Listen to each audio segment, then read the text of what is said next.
Good morning and welcome to the regular Board of County Commissioners meeting. Today is Tuesday, January 13th. We do begin each of our meetings with an invocation, and this morning we have Mr. Lon Halley from Capital Ministries. We invite you to stand and join us.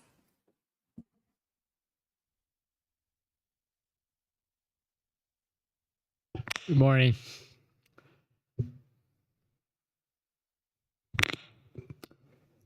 Let's acknowledge the Almighty God's presence in the midst of our proceedings and deliberations this morning. Father, your word is a lamp to my feet and a light to my path, in Psalms 119, 105. So we open today's session in prayer surrounded in these biblical promises. Abba, Father, we come to you this morning praying for kings and all those who are in authority. so that they can live peaceful and quiet lives marked by godliness and dignity. 1 Timothy 1:2. Father, we pray that you provide an extra measure to these men and women of wisdom, discernment, problem-solving abilities to seek solutions, listening skills, fairness in our judgments, humility, and respect. We pray that they would be like men of Issachar, men who had an understanding of the times and what to do. 1 Chronicles 12:32. We pray that these men and women promote the welfare of El Paso County residents with long-term benefits for the community and to protect its families, building trust. We pray, Father, that they be good stewards of the public finances. May they administer their responsibilities and grant them guidance in determining budget allocations for needed services in El Paso County. We pray they seek unity, and when there is debate and conflict, that the truth be spoken in love, Ephesians 4:15. And let us not forget our Colorado state motto. My Latin's not very good, but here goes. Nil sine numine, which means nothing without God. All scripture is breathed out by God and profitable for teaching, for reproof, for correction, and for training in righteousness, Timothy 3:16. And my council members, commissioners, finally, whatsoever ye do, work heartily as unto the Lord, and not unto men, knowing that the Lord ye shall receive the recompense of the inheritance. You serve the Lord Jesus Christ. Colossians 3:23 and 24. And the last comment is from my heart to you. You all know it. You've heard it. For God so loved the world that he gave his only begotten Son, that whoever believes in him should not perish, but have eternal life. Thank you. Amen. Commissioner Weissong, if you'd lead us in the Pledge of Allegiance, please.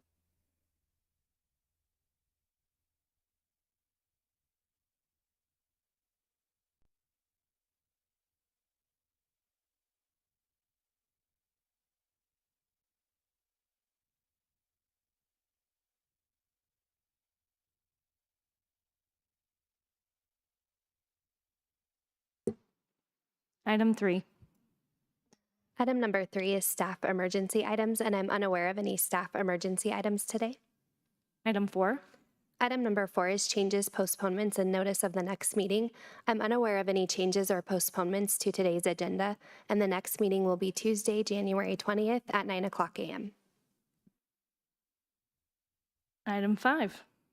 Item number 5 is the resolution to appoint the chair and vice chair of the Board of County Commissioners of El Paso County, Colorado. Kenneth Hodges, County Attorney. Good morning, Madam Chair, Madam Vice Chair, Commissioners. I'm Kenny Hodges, County Attorney. Items 5 through 10 are the board's organizational resolutions. The board does this exercise the second Tuesday of January every year. So starting with item number 5, this is a resolution to appoint leadership for the board, to appoint a chair and vice chair.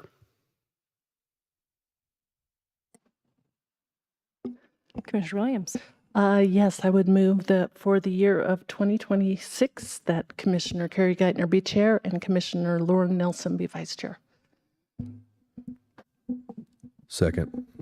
Okay, that's been moved and seconded. I'll ask if there are any comments at this time. Seeing none, I will call the roll, beginning with Commissioner Weissong. Aye. Commissioner Nelson. Aye. Commissioner Applegate. Aye. Vice Chair Williams. Aye. And the chair votes aye. That passes 5-0. We are going to now take a brief recess just to reset the dais. We are in recess.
I'll call this meeting back to order.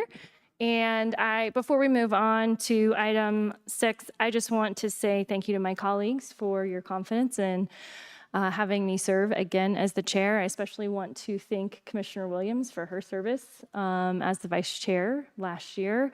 And just grateful for the kind of teamwork that we have had on this commission. So thank you. I'll ask Commissioner Nelson or Vice Chair Nelson, if you'd like to make a comment, you're welcome to as well. Yes, thank you to my colleagues for your support as selecting me to be part of the leadership team, and I look forward to serving this next year with you with integrity. Okay, with that, we'll move to item 6. Item number 6 is a resolution to amend the legislative and parliamentary rules and procedures of the Board of County Commissioners of El Paso County, Colorado. Kenneth Hodges, County Attorney, and Jackie Allred, Clerk to the Board Manager. Congratulations, Madams Chair and Vice Chair.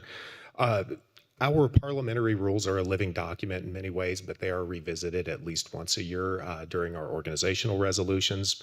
Before you, in your backup, you have a draft of the parliamentary rules with a couple of minor revisions. Revisions include on page 18, removing an unnecessary process when absent commissioners, when commissioners are not present. And then the second one is on page 19. There are revisions to the reconsideration rule. I believe those are both cleanup items. And then throughout, there are a couple of cross-references and other non-substantive modifications proposed. Great, thank you. Do I have a motion to approve? So moved. Second. Okay, that's been moved and seconded. Any comments? Okay, I'll call the roll, beginning with Commissioner Weissong. Aye. Vice Chair Nelson. Aye. Commissioner Applegate. Aye. Commissioner Williams. Aye. And the chair votes aye. Sorry, it's always, you have to get reused to the organization here in the title, so I appreciate that. So that passes 5-0. Item 7. Item number 7 is the resolution to establish the organizational structure of the county's governmental offices. Brett Waters, County Administrator. All right. Item 7, as the clerk read into the record, is a resolution to establish our organizational structure. Before you use a resolution that goes through your 2 board appointees, myself and Mr. Waters, the administrative departments for the county, as well as county-supported entities are all addressed in that proposed resolution. I would move approval of item number 7. Second. Okay, that's been moved and seconded. Are there any comments? Seeing none, I'll call the roll. Commissioner Weissong. Aye. Vice Chair Nelson. Aye. Commissioner Applegate. Aye. Commissioner Williams. Aye. And the chair votes aye. That passes 5-0. Item 8. Item number 8 is the resolution to modify the 2026 County Commissioner Liaison responsibilities. Brett Waters, County Administrator. And Commissioners, before you, as the clerk read into the record, is our Commissioner Liaison responsibilities. You'll see there are multiple boards that are allocated among the commissioners. The intent of that resolution is to provide appropriate representation throughout the community. I would move approval of item number 8. Second. Okay, that's been moved and seconded. Do I have any comments? Okay, I'll call the roll, beginning with Commissioner Weissong. Aye. Vice Chair Nelson. Aye. Commissioner Applegate. Aye. Commissioner Williams. Aye. And the chair votes aye. That passes 5-0. Item 9. Item number 9 is the resolution finding sufficiency of crime insurance policy coverage for elected and county officials. Kenneth Hodges, County Attorney. Commissioners, by statute, the Board of County Commissioners is required to inquire into the sufficiency of bond posting for elected officials. In lieu of the bond posting process, the county can procure a crime insurance policy, and the policy in your backup accomplishes this to cover the taxpayers. I would move approval of item number 9. Second. Okay, that's been moved and seconded. Are there any comments? Seeing none, I'll call the roll. Commissioner Weissong. Aye. Vice Chair Nelson. Aye. Commissioner Applegate. Aye. Commissioner Williams. Aye. And the chair votes aye. That passes 5-0. Item 10. Item number 10 is the resolution to reaffirm the posting location for public meetings of the Board of County Commissioners and the County Clerk and Recorder as the custodian of the minutes. Jackie Allred, Clerk to the Board Manager. Commissioners, before you is a resolution that reaffirms the posting location for the board's public meetings, and that would be the county's website. I move agenda item 10. Second. Okay. Moved and seconded. Are there any comments? Seeing none, I'll call the roll. Commissioner Weissong. Aye. Vice Chair Nelson. Aye. Commissioner Applegate. Aye. And Commissioner Williams. Aye. And the chair votes aye. That passes 5-0. Thank you, Commissioners. Thank you. Item 11. Item number 11 is the consent calendar, including items 11A through 11U7. Okay, is there anyone here who wishes to speak on an item on the consent calendar? Seeing none in the room, I will bring it up here for a motion on the consent calendar. I would move approval of the consent calendar. Second. That has been moved and seconded. If there are no comments, and seeing none, I'll call the roll, beginning with Commissioner Weissong. Aye. Vice Chair Nelson. Aye. Commissioner Applegate. Aye. Commissioner Williams. Aye. And the chair votes aye. That passes 5-0.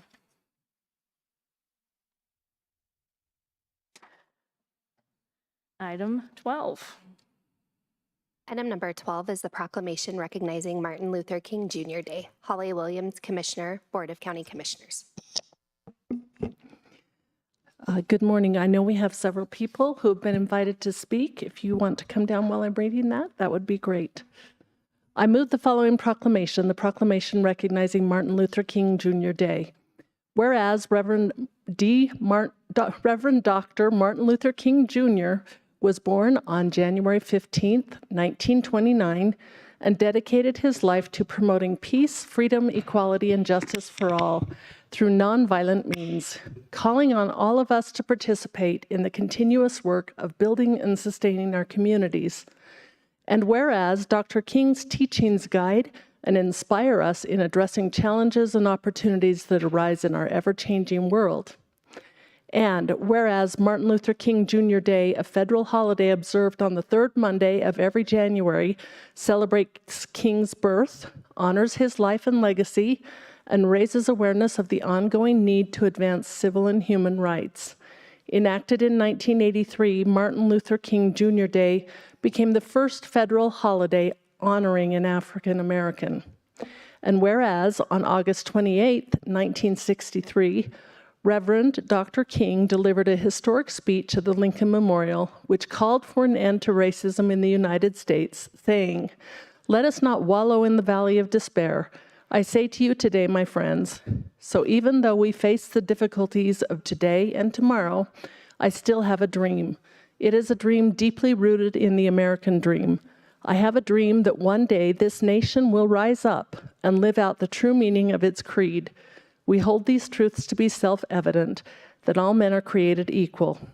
And whereas Dr. King proclaimed, I have a dream that my 4 little children will one day live in a nation where they will not be judged by the color of their skin, but by the content of their character. And whereas Dr. King also said in this historic address, this will be the day when all of God's children will be able to sing with new meaning. My country, 'tis of thee, sweet land of liberty, of thee I sing, from every mountainside, let freedom ring. And whereas El Paso County proudly recognizes the spirit, determination, and achievements of Reverend Dr. Martin Luther King Jr., with our remembrance of Dr. King's enduring call for justice and our patriotic reflection of the 250th anniversary this year of the Declaration of Independence, from which Dr. King drew inspiration, we pay tribute to both important legacies. Now, therefore, the Board of County Commissioners of El Paso County, Colorado hereby recognizes January 19, 2026 as Martin Luther King Jr. Day to honor the accomplishments and sacrifices of those who work to ensure equality, dignity, and opportunity for all. done this 13th day of January 2026 at Colorado Springs, Colorado. The Board of County Commissioners of El Paso County, Colorado, Carrie Geithner, Chair, Lauren Nelson, Vice Chair, Corey Applegate, Holly Williams, and Bill Wysong, members, and attested to by Steve Schleicher, County Clerk and Recorder. Do I have a second? Second. Okay, that's been moved and seconded, and we would love to hear from our speakers at this time. Thank you so much, commissioners. Have been in front of you multiple times bringing great information about the MLK Day. And so as the president of the newly formed 501c3 Dr. Reverend Martin Luther King Jr.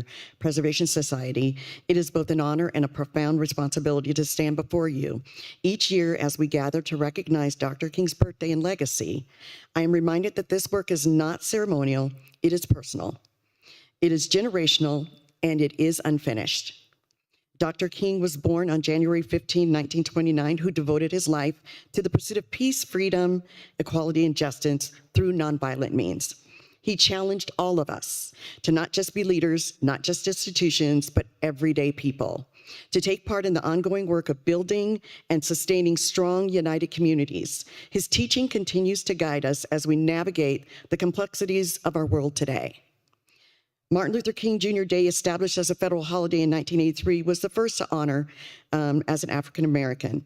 And so this alone speaks the magnitude of the impact. But the true measure of this day is not in its designation.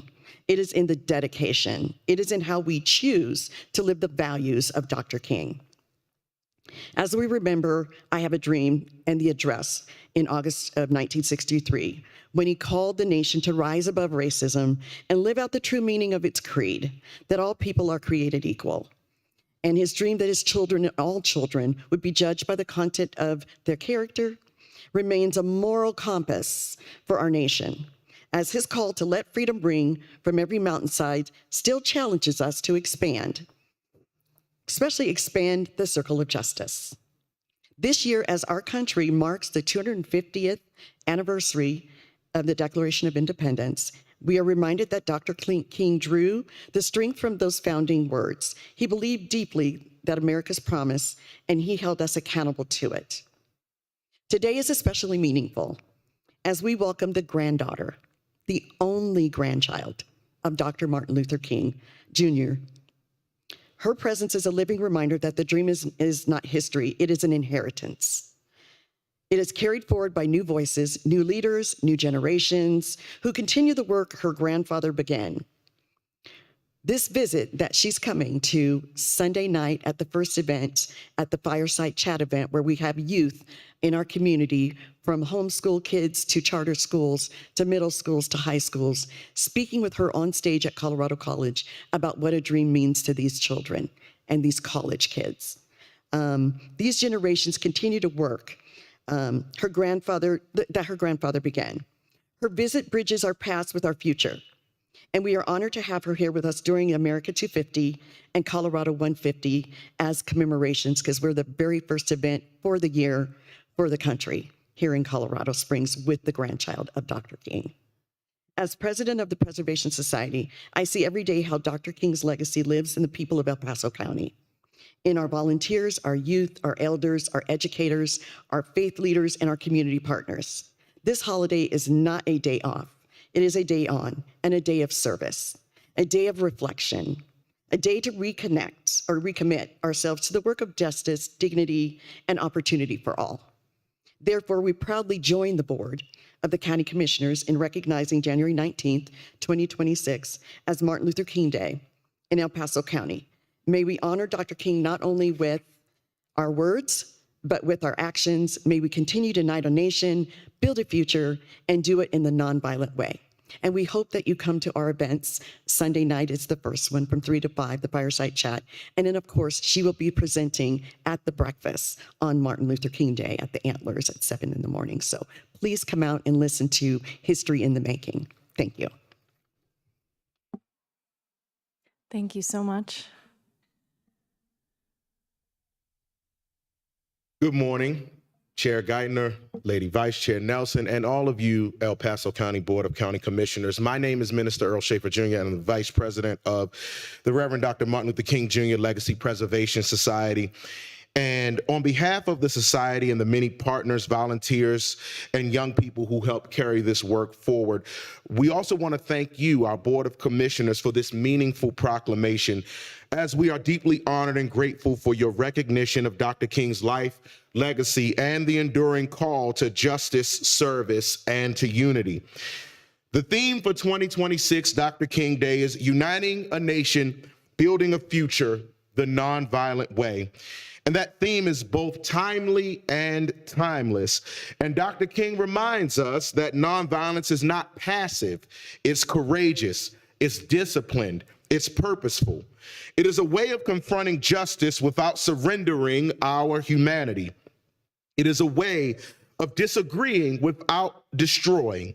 And it is a way of building a future where opportunity, belonging, and dignity are not reserved for a few, but extended to all. And as we look ahead, this proclamation arrives during a truly historic moment in time. In 2026, America will mark 250 years since its founding.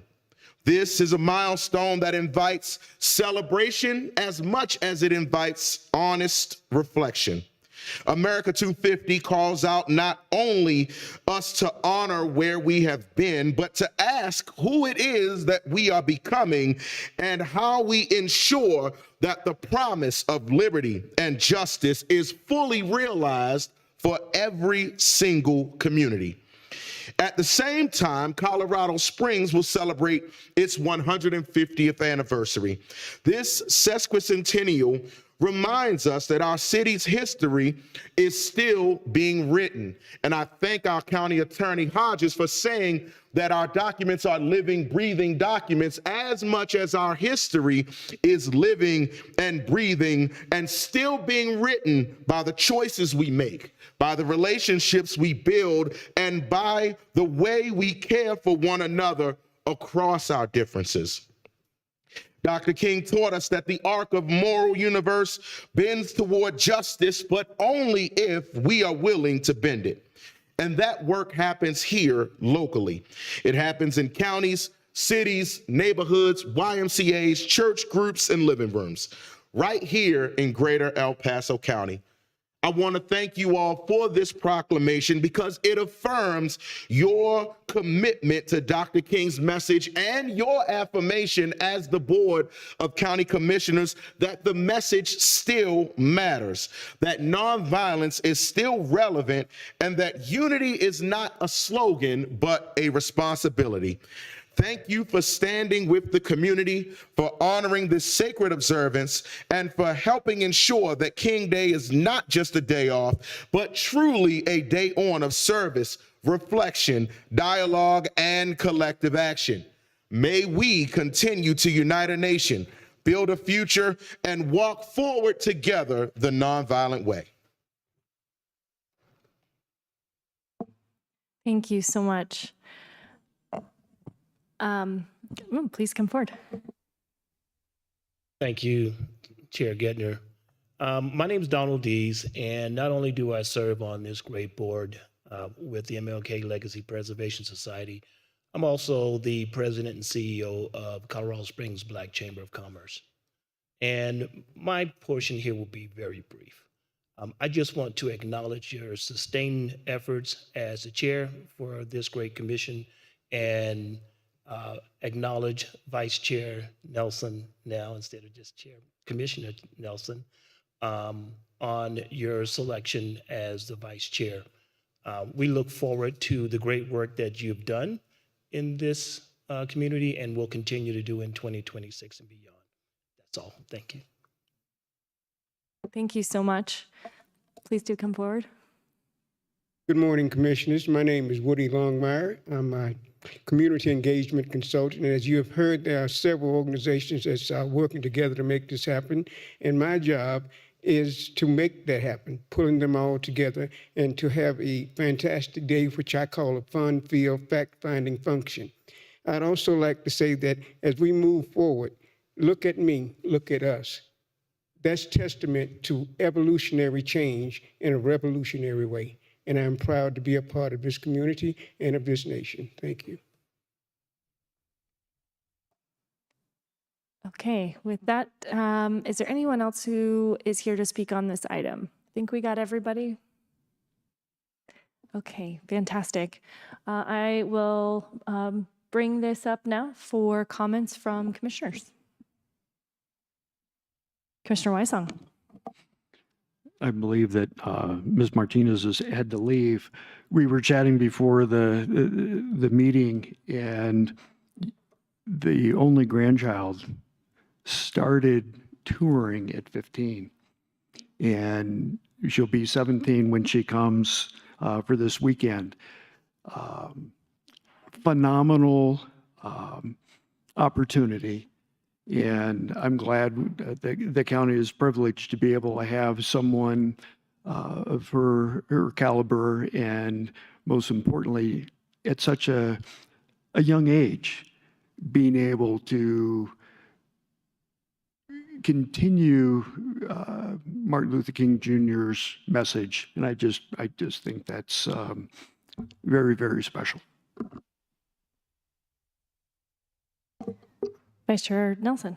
Thank you to those that came and shared this morning. Lovely to hear from you. And I just love that we take a minute to remember the hard work that went into making our country even more free, and the sentiment that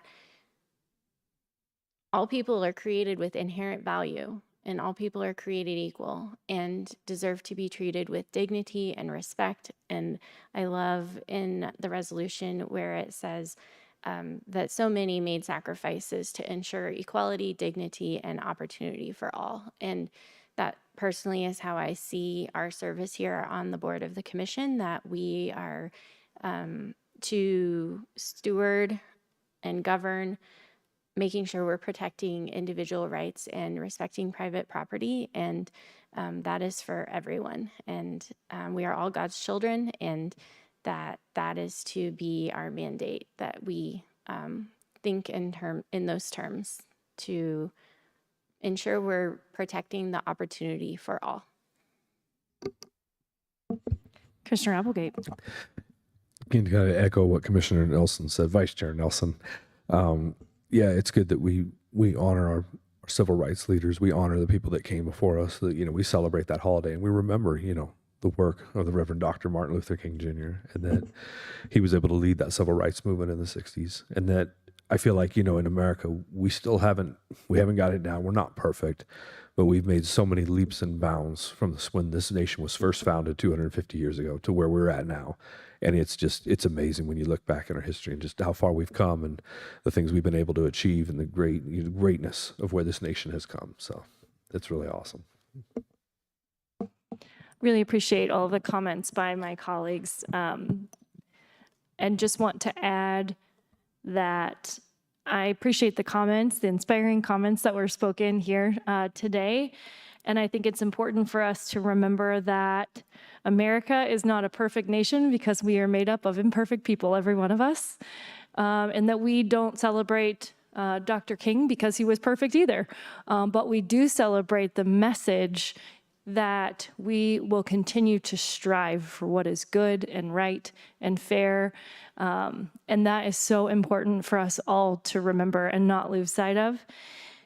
One of my favorite quotes from Dr. King is, "Darkness cannot drive out darkness, only light can do that. Hate cannot drive out hate, only love can do that."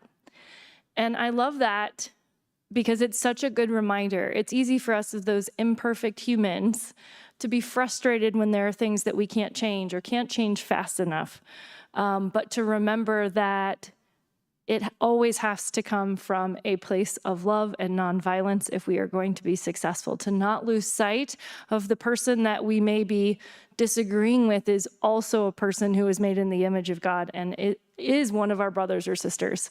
And it's so important. I'm so grateful that you are carrying on that work and carrying that message forward into our community. I think it's needed today, maybe more than ever, that we remember how important that is. It's okay to disagree. It's okay to have discussions and even work towards different solutions, but we need to do it in a way that never loses sight of human dignity for all, and that we are all Americans, and that it's so important for us to remember that we are all Americans and children of God first and foremost, regardless of what spirited debates we may have. So thank you so much for being here, as I said, and carrying that message to our community. Truly appreciate that.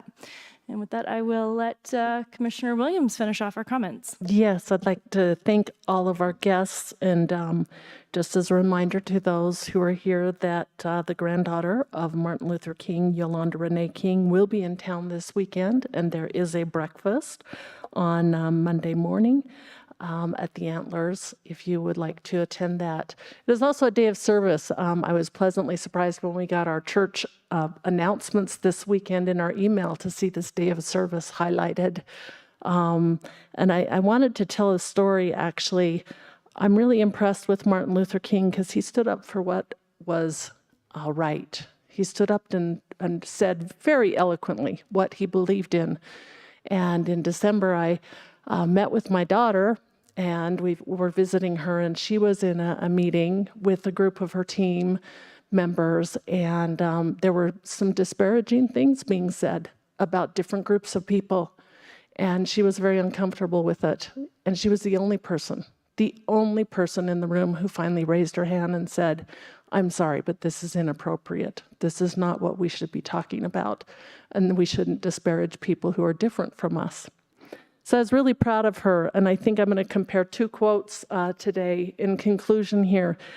Teddy Roosevelt said that it is not the critic who counts, not the man who points out how the strong man stumbles, or where the doers of deeds could have been better, but it is the man who at best knows in the end the triumph of high achievement, and who at worst, if he fails, at least fails while daring greatly, so that his place shall never be with those cold and timid souls who neither know victory nor defeat.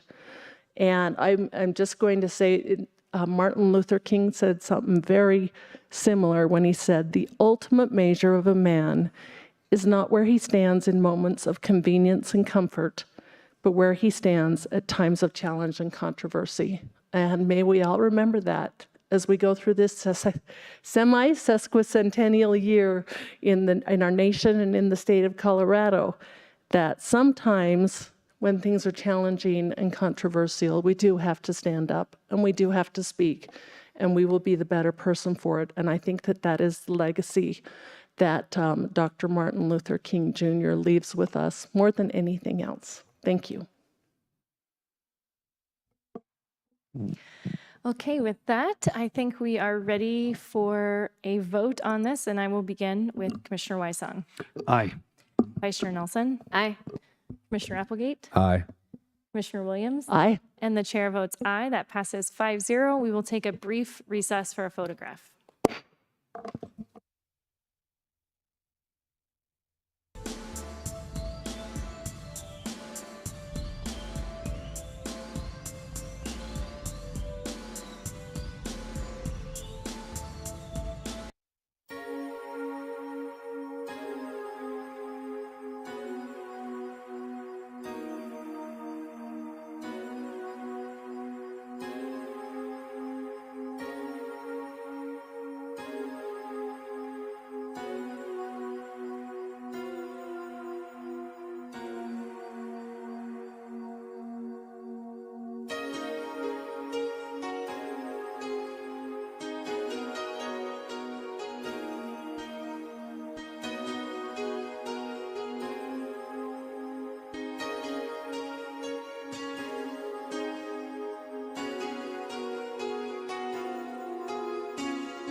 I'll call this meeting back to order, and we are on item 13.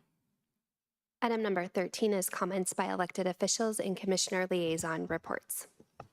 Okay, do we have any countywide elected officials in the room? Seeing none, we'll begin with Commissioner Wysong. Thank you, Madam Chair. Today's kind of a special day. 1 year ago today, was sworn in as the county commissioner representing District 3, the west side of the county. And it's been a privilege to serve. It's been a month since we last met. We had some economic development outreach at Cheyenne Mountain State Park earlier in December, and also did a walking tour of South Nevada with the urban renewal. It was about a 2-hour. I don't know how many steps I put in that day, but it was quite a bit. Currently have PPACG meeting on Wednesday. And interesting, last week, met with Amy Pascal, the House District 18 rep. She wants to introduce a bill that basically takes one of the privileges that the Board of County Commissioners has away from us, in the sense that currently when we get to redistricting after the census is taken, we either can do it ourselves with oversight, or we can use an independent party. And she's going to introduce a bill that takes our right to, if we choose as a board, to actually conduct the redistricting. And I just feel that, that, again, a state level kind of mandate that we can't do what we need to do ourselves, even though the Attorney General praised the effort, which I was not a part of, as an exceptional process. And now someone wants to change it, which I have a big issue with, but that's what happens up in Denver. We got a park meeting also on Wednesday, and then Fountain Creek Watershed District on Friday.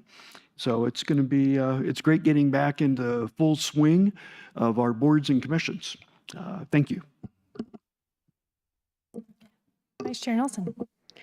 So it's been busy since being back in the swing of things with the holidays.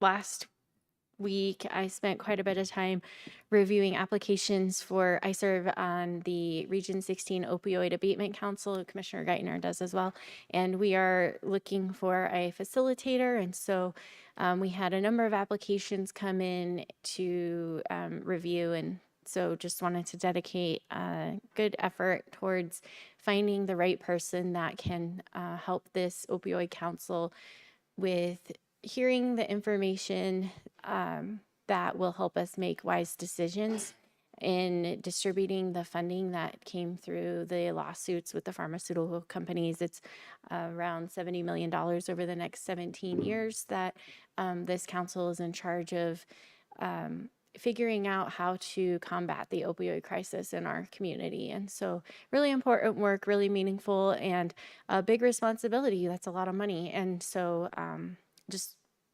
wanting to make sure we find the right person that can, or people, if it's a group team, to come in and help this council navigate and receive information to help us make wise choices. Tomorrow, I have an Airport Advisory Commission meeting. Commissioner Applegate also serves there. We are liaisons, not voting members, but they have a special meeting tomorrow for something land use consideration out near the airport. And so I'm going to try and attend to just listen in. And then Pikes Peak Rural Transportation Authority is also tomorrow afternoon. And in addition to just regular meetings, the Board of Health is still searching for an executive director, and so we've hired a search firm to help facilitate finding some good people to bring in and help lead our county's health department. And so we were charged over this past week with reviewing the criteria and everything and getting feedback to the search firm. So just want to update my fellow commissioners on that work that's going on. Thanks. Commissioner Applegate. Happy New Year, everyone. So I know it's been a minute. Haven't had a whole lot going on the last couple of weeks, but the big thing was yesterday, the huge announcement. Michael Allen announced he's running for Attorney General for the state of Colorado. So I'm excited. I'm excited to see what 2026 holds for our elections. I think the state executive seats, I think we're going to be competitive in those. So really looking forward to it. And yes, Airport Commission tomorrow, a big one, PPRTA. Later on in the week, I also will be attending the Fountain Creek Watershed. So that's summer of my week. So wish everyone well and happy Martin Luther King Day. Commissioner Williams. You know, I feel like it was really quiet for several weeks there right before Christmas. And then once January 1st hit, I have been running. So last Tuesday, Commissioner Geithner and I had a chance to meet with the HHS Regional Director, Victoria Seaman. She is an appointee of President Trump, and we were just very pleased with her leadership. We have had some issues with the Biden-era rules for the Child Care Assistance Program through the Department of Human Services, and within starting to work with her at Colorado Counties within a few weeks, some of those issues have been resolved. There's obviously some other issues going on with Department of Human Service funding right now, of which I will point out El Paso County is one of the shining examples in our state of how things are run well. And so it's not our county that is causing some of those problems of distributing benefits to those who are not qualified for them. But we'll continue to run well and continue to do a fantastic job as we always do. And so we also, since it's the beginning of the year has been mentioned, it's also the beginning of many political elections. I was speaking with a new staff member yesterday and said, oh, and by the way, this is the year that we elect a new assessor, coroner, clerk and recorder, and a new treasurer as well as, but it's not the year we elect a district attorney, and she's being rather new to the election cycle. I said, but just always rely on staff for that, because we also elect 2 new commissioners, so it's my last year of service. So while Commissioner Weissong's celebrating his first year of service, I only have 364 more days to continue to say things and to have great friends and relationships at the county, which I will always treasure. And so it's a bit emotional for me today because it is the first day of my last year. So, but those were some of the things that I was going over. And so politically, it has become very busy. I did attend the announcement last night of District Attorney for Allen for Attorney General, but there are, I think Colorado has a good slate of candidates on both sides of the aisle. Of course, I hope that my preference would win. And so it's going to be a very, very busy year for all of us, both in and out of the office. And I'm looking forward to working with our staff on many issues, including our continued Department of Human Services issue. Not excited for the legislature to go back in session. I hope that they take seriously their commitment to be more civil to each other, as we discussed during our Martin Luther King resolution today, that civility is an okay thing to be. I know that as you get towards the end of the session, there's a lot of tempers flare and that civility will disappear. But I think as I was reading an article in the newspaper this weekend, there is some effort to realize that last year things got rather uncivil, and hopefully this year things will change. So we're looking forward to keeping an eye on what they pass, what they're doing, and trying to fight back if it affects El Paso County. Thank you. I appreciate Commissioner Williams bringing up the legislative session, which does begin tomorrow. So hang on to your wallets, folks, because it's likely to be another interesting one for sure. Serving as the state liaison for this board over the last several years, I stay very engaged and active in that process. I am very concerned about the state continuing to spend more and more money and insist that they need more and more of your money, and also for the unfunded mandates that get pushed down to counties.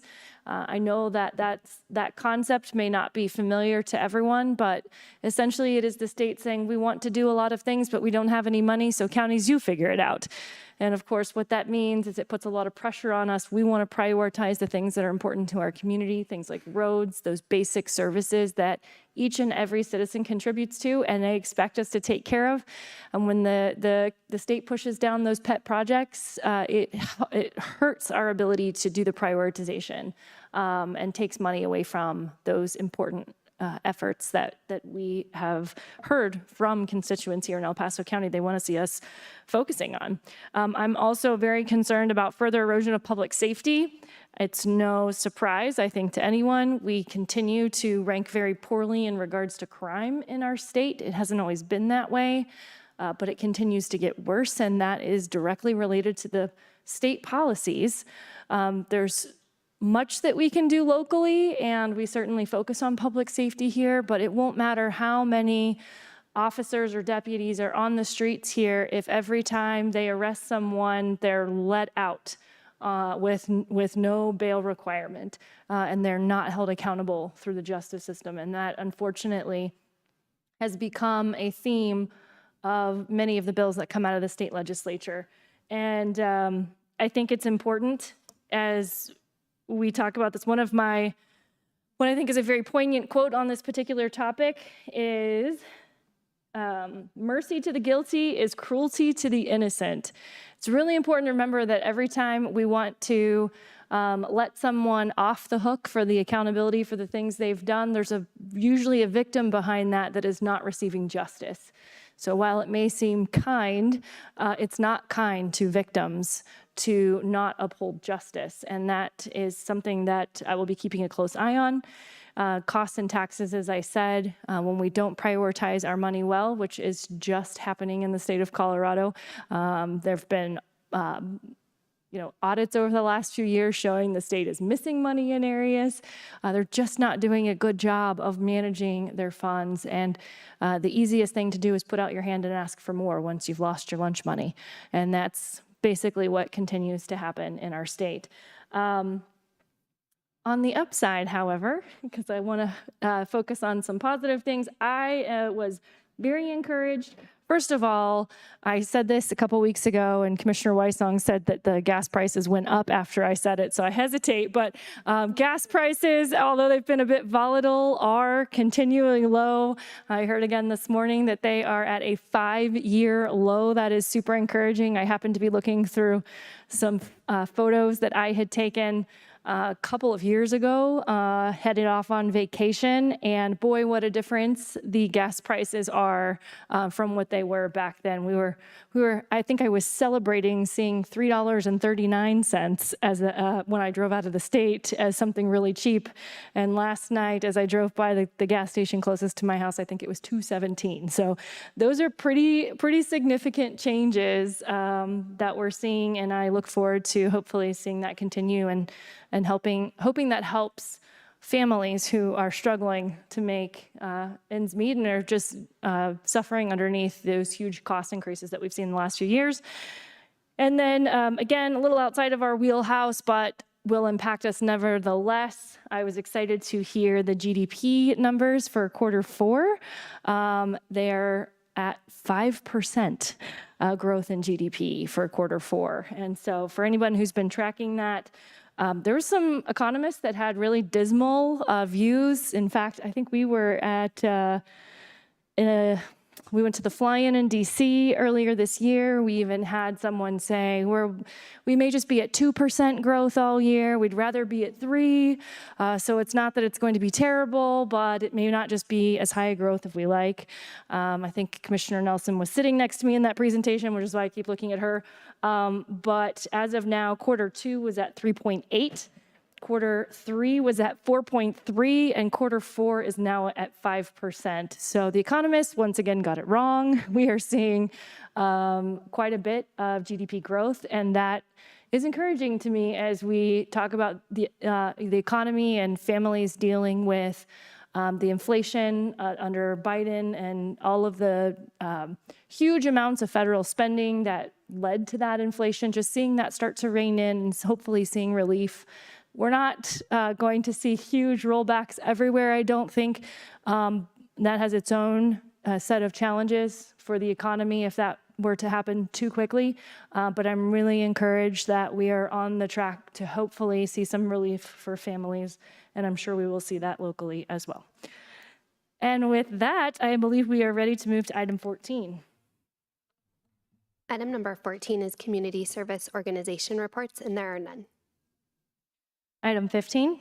Item number 15 is public comment on items not scheduled on the agenda. And Madam Chair, I'm unaware of anyone signing in today to speak. Okay, do we have anyone here today who'd like to speak on an item that is not on the agenda? Seeing none, we'll move to item 16. Item number 16 is the called up consent calendar, and there are no items called up. Item 17. Item number 17 is the resolution to approve memorandums of understanding on behalf of the Pikes Peak Regional Office of Emergency Management buy-in between the City of Fountain and the Town of Monument. Andrew Nottbaum, Director, Pikes Peak Regional Office of Emergency Management. Good morning and Happy New Year, Madam Chair, Vice Chair, Commissioners. I've got some slides we're going to pull up here in a second, but Andrew Nottbaum, Director of Emergency Management for the Pikes Peak Regional Office of Emergency Management, here today to present on an MOU we are pursuing with the City of Fountain and the Town of Monument about providing emergency management services for these municipalities. Quick overview. Most everybody's heard this before, but PPR OEM, Pikes Peak Regional Office of Emergency Management, organization created by Resolution 2019. We provide comprehensive emergency management services for the City of Colorado Springs and unincorporated El Paso County. We also then help support the municipalities, and in a disaster would help support our municipalities within the community. We retain our authorities through the board here, and then through the mayor's office and myself, I report to the Deputy County Administrator and the Deputy Chief of Staff in the City of Colorado Springs. Our vision is that we have a region that is resilient and prepared for disasters, and we do this through disaster coordination, preparedness, planning, and recovery activities. And this vision is that our community, both at a government level and a community level, is prepared to respond to disasters. They're prepared for them, and that we can recover for them, because the more resilient our region is, the better prepared we are, the better we are as government, we're able to serve our community. So in this MOU, the services we're looking to provide, we were approached proactively by the City of Fountain and both the Town of Monument and Monument Fire in helping them build a foundation of emergency management. So by Colorado state statute, every home rule municipality must have a designated emergency manager. Under this agreement, those municipalities would maintain that, but we would help support them with training, exercise, subject matter expertise, helping them then build an emergency operation plan that they can support their communities. Really, from my perspective, this reflects a couple of things. One is that as we define it, emergencies, the more we're talking disasters, right? And we know that they don't stick to jurisdictional boundaries. It also is a reflection, I believe, in the work we're really doing to help in a reflection of El Paso County and the city and that these municipalities, hey, like that PPR OEM is doing really good work. Their exercises are providing value. Their training's providing value, the planning initiatives, and we want to be part of that. So this MOU, what it would do, again, establish a framework and deliverables that we would provide for the municipalities. In the first year, would be helping them establish an emergency operations plan, providing policy group training to their elected officials. They would get access to our system, and then in disaster response would work through our emergency coordination center. And we, again, would provide training, planning expertise, disaster coordination, and in response would provide services to the municipalities. This comes at no cost to El Paso County. It would be fully funded by the City of Fountain and the Town of Monument and Monument Fire for these services. We shared this before, I think it was included in a packet too, the Schedule A, which provides how that funding will be applied and received. It will be for 1 year, an agreement, and then we'll have an opportunity to come in front of you again and go, do we want to pursue this for subsequent years moving forward? There are also requirements of the municipalities based on this agreement. It's not just OEM providing. They have to bring stakeholders to the table and be engaged so we can achieve the outcomes we have identified within this agreement. So really, in closing here, the ask is to, and the request is for the board to approve or support a resolution in creating MOU with the City of Fountain and the Town of Monument for PPR OEM to provide emergency management services. And with that, can take any questions. Commissioner Williams. Yes, I just wanted to ask you, is the app that we need to have on our phones for peak alerts Public Safety by Everbridge? Is that the one? Yes, and I noticed on the boards we have up here today that peak alerts are here walking in. I noticed a bench on my way in this morning. There's been a huge campaign to sign up for emergency alerts. Go to, or emergency notifications, go to peakalerts.org. You can sign up multiple different addresses. So you can include your home, your parents' home, the kids' school, and that's how you're going to get official notifications for emergencies or disasters within your area. Okay, so I think that's important to repeat, peakalerts.org. That's correct. I say that because I know that in September, one of our churches in, I believe, Michigan, on a Sunday morning had a man with a car drive through the church. And amazingly enough, it took 3 minutes for anyone to call 911.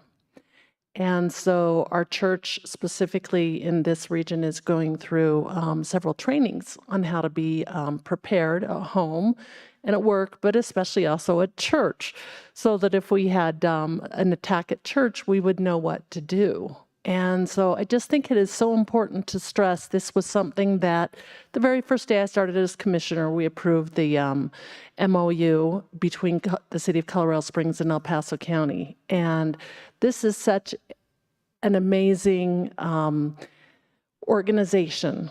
It's an amazing ability for governments to cooperate, to not be territorial, and to realize that emergencies know no boundaries. And I know that there's other counties who have copied this agreement, but I believe that it's very important that different jurisdictions get together and have an Office of Emergency Management, because you never know when it's going to be your day to have a fire or an attack at your local school or something really serious happen. And you want to be able to get those alerts. So I'd encourage everybody to sign up for those alerts so that you have them and know what's going on. And I was looking on my phone to make sure I had the app, which I do.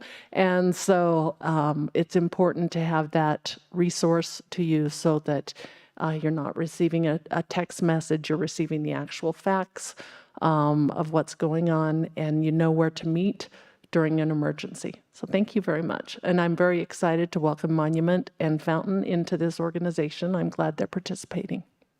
Thank you. Commissioner Nelson. There is certainly value in having a coordinated effort so that when something happens, community members are hearing a unified message and one voice, and that there isn't confusion by one entity communicating something a little different than another. And I love what you said, Commissioner Williams, about there's no emergencies don't know boundaries. And so it certainly could be the case where something's happening in Monument and also Northern Colorado Springs. And so to have that unified effort of messaging is very valuable. So appreciate the work that's gone into collaborating between our municipalities and making sure that we are having kind of a holistic view of our county. Thank you. Commissioner Weissong. Andrew, I also want to thank you and for your organization. You're not stagnant. You keep looking at how you can improve, how you can grow. And this is just one more example of that. So thank you. I'll just add that my colleague said it very well, but I think it's a testament to the work that you are doing, that small municipalities who often don't have as many resources are looking to your office as being a leader and saying, we need some help here. I think that's really important. And that's something that as a large county, the largest county in Colorado, we are able to do much that other smaller jurisdictions are not able to do. And so for us to be able to work with those smaller municipalities and offer assistance in some way, I think makes a lot of sense. And I think, again, speaks to the tremendous work that you are doing in this area. And I will be in support of this. Thank you. Well, I certainly appreciate the support of this board. And as mentioned before, we do take an approach that the work we do is a continual process of improvement. And I would just add to, I feel so proud of the work we're doing here in Southern Colorado, and having spent time here and going up to Northern Colorado, I think they forget sometimes about the great work we're doing here. And I'm excited next month I'm speaking at the Colorado Emergency Management Conference, and we'll be highlighting some of the work we've done here over the last few years, which I think is really important. And it's important for the state to know too. So thank you. Fantastic. With that, I will ask if there are any other comments or motion at this time. Commissioner Applegate. Motion to approve the resolution memorandums of understanding on behalf of the Pikes Peak Regional Office of Emergency Management, an agreement between the City of Fountain and the Town of Monument. Second. Okay, that has been moved and seconded. One final opportunity for any comments. Seeing none, I'll call the roll, beginning with Commissioner Weissong. Aye. Vice Chair Nelson. Aye. Commissioner Applegate. Aye. Commissioner Williams. Aye. And the chair votes aye. That passes 5-0. Thank you. Thank you. Item 18. Item number 18 is the hearing on the application by Chipotle Mexican Grill Incorporated, doing business as Chipotle Mexican Grill number 5609 for a beer and wine liquor license on the premise located at 7351 Central Rail Point, El Paso County, Commissioner District 4. Jackie Allred, Clerk to the Board Manager. And Madam Chair, this item does qualify for an abbreviated hearing at the board's discretion, and I will defer to the county attorney for that process. Thank you. Madam Chair, may I ask the clerk a couple of questions? Please. Thanks. Madam Clerk, has the applicant fulfilled all state and local requirements? The applicant has fulfilled all state and local requirements. Does the neighborhood survey support the needs and desires of the local community for the requested license? The neighborhood survey does support the needs and desires, and Liquor Pros is here to present the results of that survey. Has any opposition been voiced against the issuance of the requested license? The clerk has received no opposition. And turning my attention to the audience today, is there any party in interest present at today's board hearing to formally oppose the issuance of the requested license? Madam Chair, I see none. One more question for the clerk. Has the sheriff's investigation revealed criminal history relevant to the issuance of a liquor license? There was no relevant criminal history. Madam Chair, it's my opinion that this matter does qualify for an abbreviated hearing upon a motion and vote of the board. Okay, so I will ask if there is a motion to hear this as an abbreviated hearing.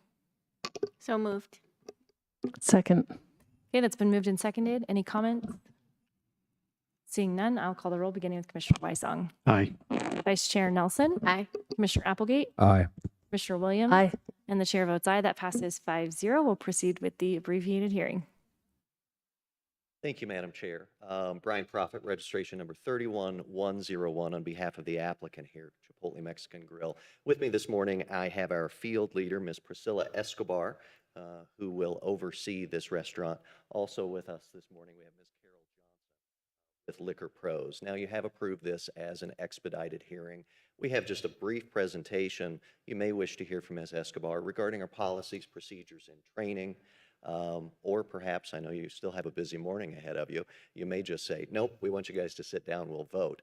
But we would be happy to go through those policies, procedures, and training, which I suspect is what is you're most interested in with your leave. Would you like us to go through those with you?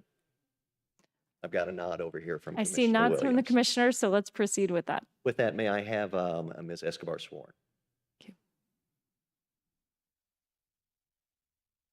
I'll defer to the clerk, but Maybe you don't take testimony in an expedited. Correct. So since we approved an abbreviated hearing, we won't swear in the testimony. Fair enough. Thank you, Ms. so Allred.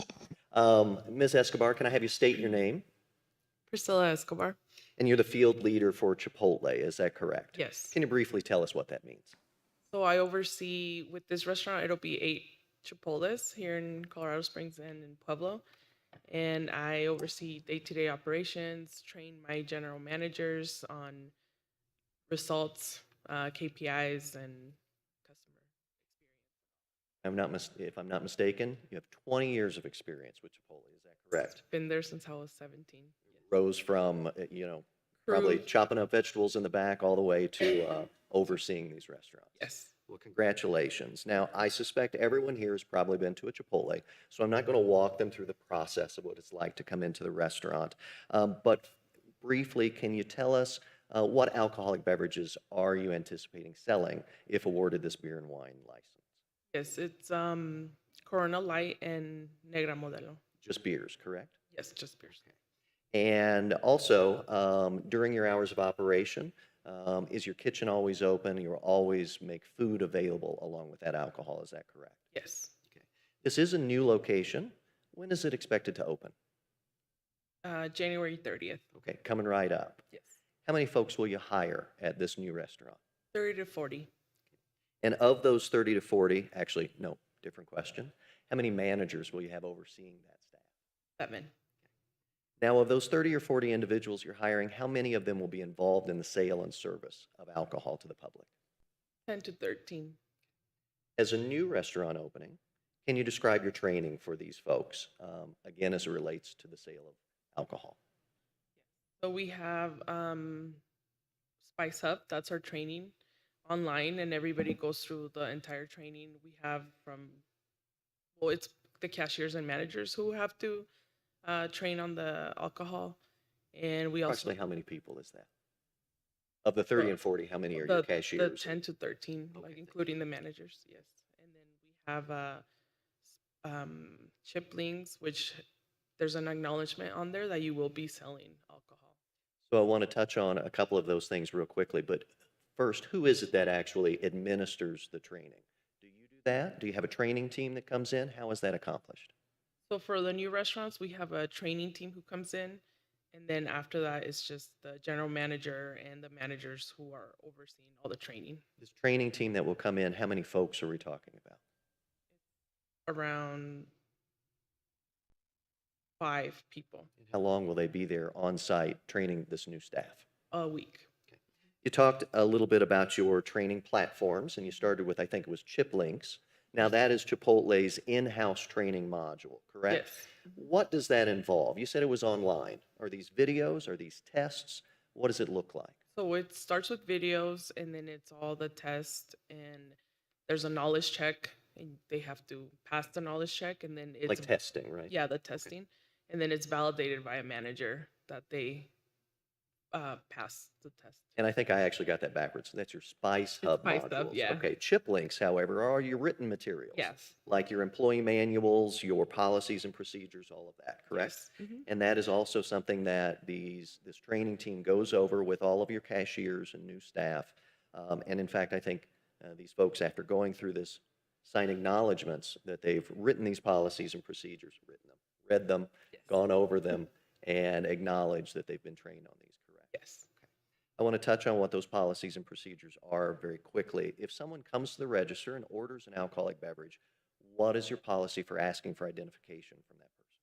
So everybody gets ID'd, and it has to be the ID horizontal, not this way. So not the vertical ID Yeah. like my daughter, who is not yet Yeah, 21, you have to has, be but rather 21. the horizontal, Yes. like I assume everyone in this room probably has. Does your point of sale system play any part in the responsible service of alcohol? Yes, so you select the beer, and then it's gonna ask you, is this person 21?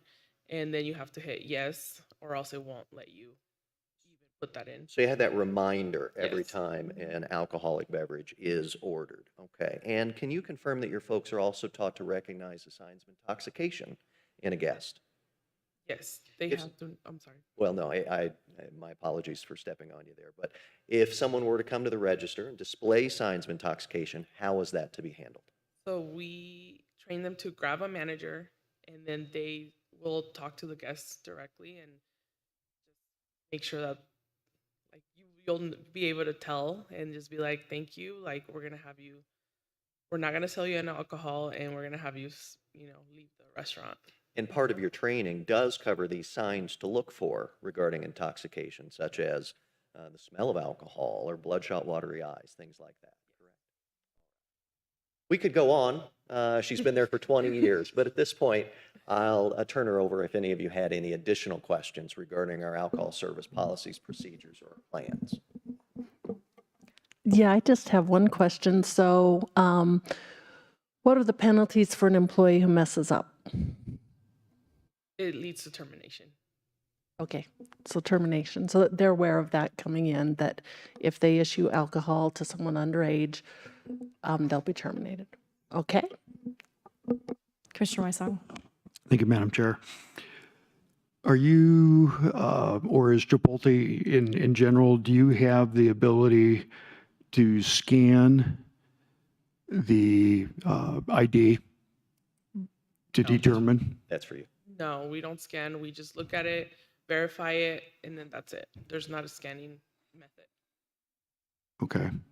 And I'll tell you, Commissioner Weissong, in my experience, and we do a lot of this work, not just for Chipotle, but throughout the country, throughout the state, I mean to say, what we're actually finding is that these point of sale scanners, fake IDs have become so, I won't say prevalent, that's not the right word, but sophisticated.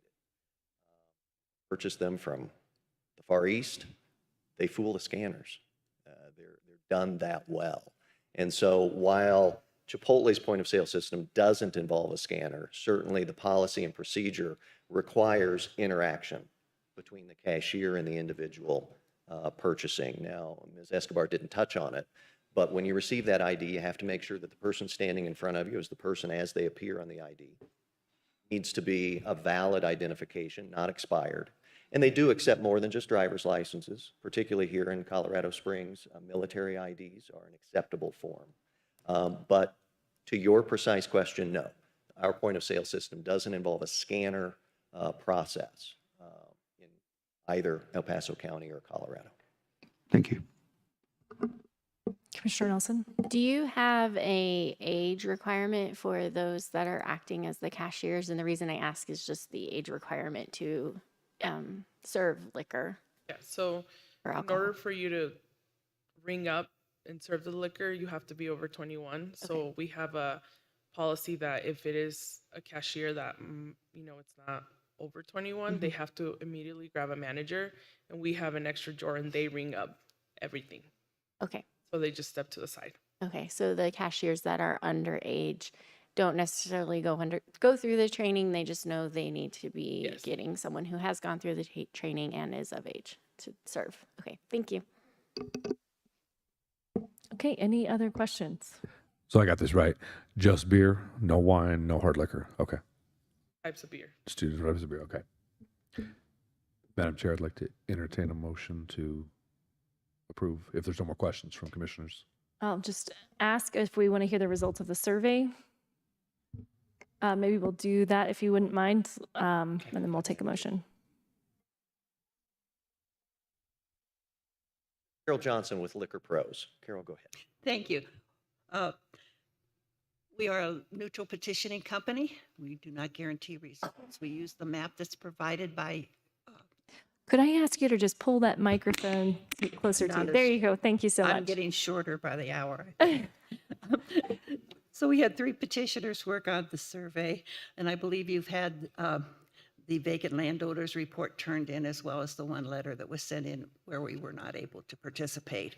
The businesses were provided petitioning on Thursday and Friday, December 18th and 19th, and residents on Friday and Saturday, December 19th and 20th. We made 84 attempts at businesses and 506 at residents for a total of 590, of which we originally got 115 signatures, 111 in support, 2 in opposition, and 2 no opinion. Breakdown on that was businesses had 40 signatures, 39 in support, 0 in opposition, and 1 no opinion. There were 75 total residential petition signatures, 72 yes, 2 no, and 1 no opinion. The reasons for no opposition, we had 1 that did not give a reason and 1 that was concerned with safety of the area. There were 34 who declined to participate, 17 not interested, 12 do not sign petitions or surveys, and 5 were too busy. There were 15 who were not qualified. 8 of those were business owners, or there were no business owners or managers available. 3 did not speak or read English well enough to participate. 2 were under 21 and 2 were non-residents. The 1 reason for opposition may be considered invalid or irrelevant due to the guidelines of needs and desires, in which case we would have 111 in support and 1 in opposition. And I'd be more than glad to answer any questions you might have. Okay, any questions for commissioners at this time? Commissioner Nelson. Can you repeat? I just didn't hear what you said about the opposition, what the reason for discrediting it was. Well, there are certain guidelines of what you can vote in opposition. There are only certain rules, state rules that do not follow, and that has to prove the needs and desires, and that is not, that's considered speculative. Okay, I just couldn't hear you. Thank you. I'm sorry. Okay. Any additional questions? Madam Chair, the petitions were pre-filed with the authority. I believe they've been accepted as an exhibit, but to the extent maybe they have not, I would move for their acceptance. I'll just make sure our clerk, yeah. The survey recap is included in the backup, in the board's backup. Thank you.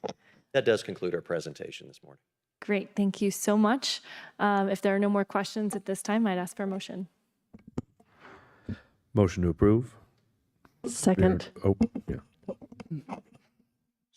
We're assuming the item that we are on. Okay, so that's been moved and seconded. One more opportunity for any comments. And seeing none, we'll begin the vote with Commissioner Wysong. Aye. Vice Chair Nelson. Aye. Commissioner Applegate. Aye. Commissioner Williams. Aye. And the chair votes aye. That passes 5-0. Congratulations. Thank you very much for your time. Take care. Thank you. Item 19. Item number 19 is department and committee reports, non-action items, and there are none. Item 20. Item number 20 is the addendum, and there are no addendums today. Item 21. Item 21 is the executive session, and there is no request for executive session. With that, we've come to the end of this agenda, and this meeting is adjourned.